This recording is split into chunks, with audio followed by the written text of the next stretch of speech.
SIR வந்து தமிழகத்தில் யாருமே ஓட்டு போட முடியாத நிலைமை வரும் அப்படின்னு சொல்லி விஜய் ஒரு வீடியோ வெளியிட்டு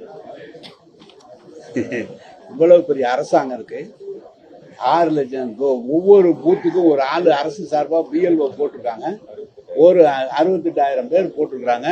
BL2 அரசாங்க தேர்தல் ஆணையால் அங்கீகரிக்கப்பட்டு திமுகவில் இருந்து ஒவ்வொரு பூத்துக்கு ஒரு ஆள் போட்டிருக்காங்க. BDO உத்தார் போட்டிருக்காங்க. எல்லா இடத்துலயும் நேரடியா ஃபார்ம் எல்லாம் பூரா கொடுத்துட்டோம். 90% கலெக்டர் எவ்வளவு கொடுத்துருக்கீங்க?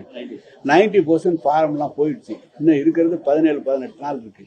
அதனால இப்ப முதலமைச்சரை நேரடியாக மாவட்ட ஆட்சியரோட பேசி வெகு விரைவில் அதெல்லாம் நீங்க வந்து கலெக்ட் பண்ணணும்னு சொல்லியிருக்காரு. கலெக்ட் பண்ணிட்டு தான் இருக்கிறோம். அதான் சொல்றேன்.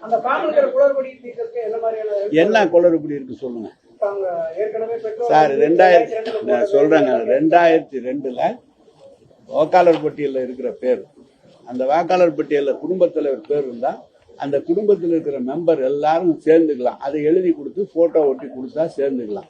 தவறு இல்லாம ஃபுல்லப் பண்ணி கொடுக்கணும்னு சொல்லியிருக்கோம். அதுக்காக எல்லாரும் தான் அரசாங்கத்திலையும் சொல்லியிருக்கோம், கட்சியிலையும் ஆள் சொல்லியிருக்கோம். புதுசா சேர்க்கிறவங்களுக்கு ஃபார்ம் 6 போட்டு அதையும் கொடுத்துருக்கோம். இந்த 30 நாள் முடிஞ்சோன்னா அடுத்த 30 நாள் அந்த வேலை எது சரி பார்க்குற வேலை தான் இருக்குது. அதனால ஓட்டு சேர்க்கறதுக்கு எல்லா முயற்சியும் அரசாங்கம் எடுத்திருக்கு, திமுகவும் எடுத்திருக்கு.